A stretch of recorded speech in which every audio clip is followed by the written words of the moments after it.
Halo Sobat Jas Merah, kembali lagi dengan saya Arepa Sinaga, your personal history teachers. Teman-teman, dalam video kali ini kita akan ngebahas mengenai jalur rempah. Sobat Jas Merah, pernah makan mie ayam? Atau rendang? Atau mungkin gulai? Teman-teman suka nggak? Pasti banyak yang suka. Mengapa?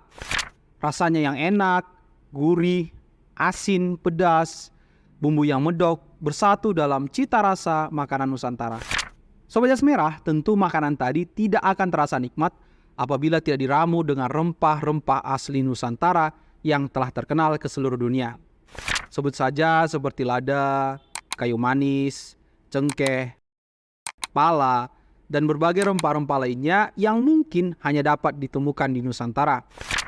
Inilah bukti bahwa Allah merahmati negara kita dengan berbagai kekayaan alam yang tidak terhingga, sehingga kita harus mampu mensyukuri dan menjaganya. Sobat Jas Merah, kekayaan alam berupa rempah-rempah itu ternyata menjadi magnet yang kuat bagi bangsa asing untuk datang membelinya. Sebut saja seperti bangsa dari Timur Tengah, India, Cina, bahkan hingga Eropa. Semuanya berlomba-lomba datang dan berusaha mendapatkan rempah-rempah itu. Mengapa? Ternyata rempah-rempah itu banyak banget fungsinya. Mulai dari bumbu, pengawet makanan, bahan baku berbagai alat kosmetik dan parfum, hingga bahan dasar pembuatan berbagai obat-obatan. Bahkan, pada saat itu nilai satu genggam pala sama dengan satu genggam emas murni. Wah, mahal sekali bukan? Bahkan kisah tentang rempah-rempah bangsa kita saking masyhurnya dituliskan dengan baik dalam berbagai ayat Alkitab.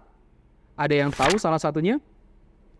Dalam kitab Matius 2 ayat 11 dituliskan, "Maka masuklah mereka ke dalam rumah itu dan melihat anak itu bersama Maria, ibunya, lalu sujud menyembah dia. Mereka pun membuka tempat harta bendanya dan mempersembahkan persembahan kepadanya, yaitu emas, kemenyan, dan mur." Nah, teman-teman tahu nggak salah satu di antara hadiah yang dipersembahkan 3 orang Majus dari timur ketika Yesus lahir adalah kemenyan. Tahukah kamu apa itu kemenyan? Kemenyan adalah getah kering yang diambil dari pohon kemenyan yang digunakan sebagai dupa dan wewangian di Bait Allah yang dibangun oleh Nabi Daud.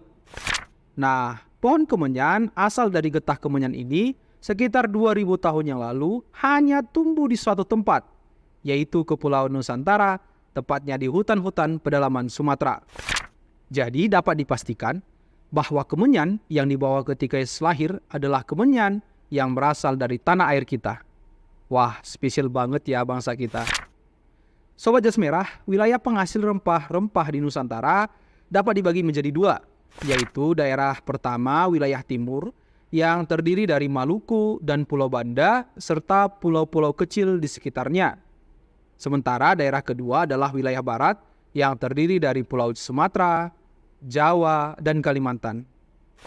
Nah, di awal tadi kita sudah ngebahas mengenai rempah-rempah dan Nusantara sebagai penghasilnya. Pertanyaan berikutnya adalah bagaimana bangsa asing itu datang ke Nusantara dan bagaimana rempah-rempah itu bisa sampai ke berbagai wilayah di dunia, mulai dari Cina, India, wilayah Timur Tengah, hingga ke Eropa. Secara geografis, bangsa Cina, India, Timur Tengah seperti Mesir dan Arab, hingga Eropa sangat jauh dari Indonesia. Para penjelajah dan pedagang-pedagang rempah-rempah itu harus datang melewati sebuah rute atau jalur. Rute atau jalur itulah yang disebut dengan jalur rempah. Mengapa disebut jalur rempah? Karena alasan utama mereka datang ke Nusantara adalah mencari rempah-rempah. Jalur ini adalah jalur pelayaran atau jalur laut yang membentang dari wilayah timur Nusantara, melintasi ujung barat Sumatera, India, Sri Lanka, Mesir, Afrika Timur, Afrika Selatan, Madagaskar, kemudian daratan Timur Tengah atau Asia Barat, Mediterania, hingga Eropa.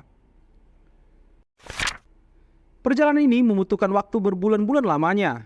Para penjelajah dan pedagang menggunakan kapal layar dengan memanfaatkan tenaga angin muson, yakni angin yang bertiup dari timur ke barat antara bulan April sampai Oktober, dan berubah arah dari barat ke timur antara bulan Oktober sampai April. Nah, para penjelajah dan pedagang-pedagang itu kelak ada yang bermukim dan bertempat tinggal di Nusantara. Itulah mengapa di antara 1000-an lebih suku di Indonesia, terdapat pula suku bangsa Cina, Arab, India, bahkan Eropa yang diakui sebagai warga negara Indonesia. Karena tidak hanya bermukim di Nusantara, keberadaan mereka juga memberikan pengaruh bagi bangsa kita karena kebudayaan yang mereka miliki lambat laun diterima oleh bangsa kita melalui proses asimilasi dan akulturasi budaya. Contohnya makanan, kesenian, musik, bahasa, hingga agama. Ini akan menjadi pembahasan kita di video berikutnya ya. Nah, sekarang bagaimana pendapatmu mengenai kekayaan alam Nusantara, terutama rempah-rempahnya? Apa yang harus kita lakukan untuk menjaganya dan memanfaatkannya semaksimal mungkin demi kepentingan bangsa dan negara kita? Berikan pendapatmu di kolom diskusi ya. Nah, apakah kamu sudah memahami apa itu jalur rempah Nusantara dan mengapa bangsa asing berlomba-lomba datang ke Nusantara? Jika belum, kita akan membahasnya secara langsung di kelas. Salam jas merah, jangan sekali-kali meninggalkan sejarah.